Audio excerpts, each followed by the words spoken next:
दोस्तों, क्या आप जानते हैं कि भारत अब न्यूक्लियर टेक्नोलॉजी के एक बेहद अहम मुकाम पर पहुंच चुका है।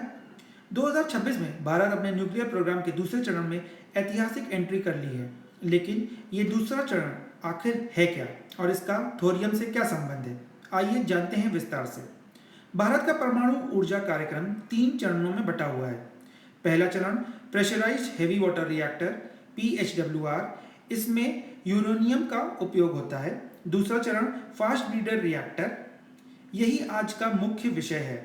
तीसरा चरण थोरियम आधारित रिएक्टर्स, मतलब भारत का भविष्य।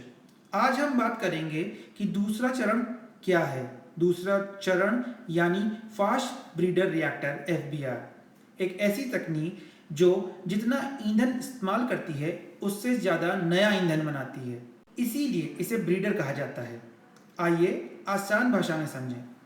इसमें प्लूटोनियम 239 फ्यूल होता है, आसपास यूरेनियम 238 रखा जाता है।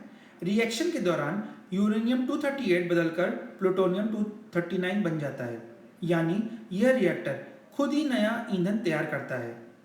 अब बात करते हैं सबसे बड़ी खबर की।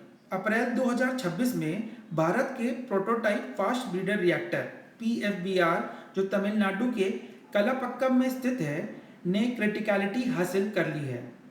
क्रिटिकलिटी का मतलब होता है न्यूक्लियर रिएक्शन अब खुद से लगातार चल सकता है बिना किसी बाहरी मदद के। यानी भारत ने आधिकारिक रूप से अपने न्यूक्लियर प्रोग्राम के दूसरे चरण में प्रवेश कर लिया है।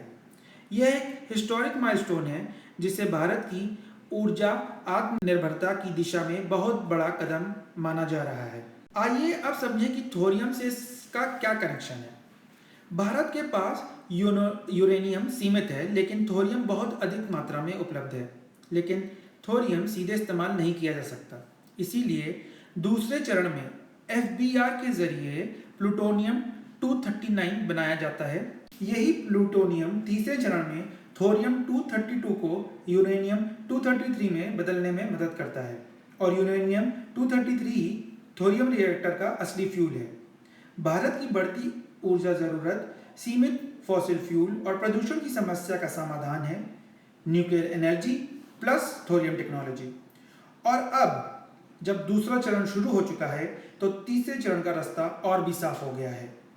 यह टेक्नोलॉजी बेहद जटिल है, लेकिन भारत इस दिशा में लगातार आगे बढ़ रहा है। 2026 में PFBR की सफलता सिर्फ एक तकनीकी उपलब्धि नहीं है, बल्कि यह भारत के ऊर्जा भविष्य की नींव है। आज हम दूसरे चरण में पहुंचे हैं और कल थोरियम आधारित ऊर्जा में दुनिया का नेतृत्व कर सकते हैं। यही है भारत की असली ताकत। अगर आपको यह वीडियो पसंद आया हो, लाइक करें, शेयर करें और चैनल को सब्सक्राइब करें। जय हिंद।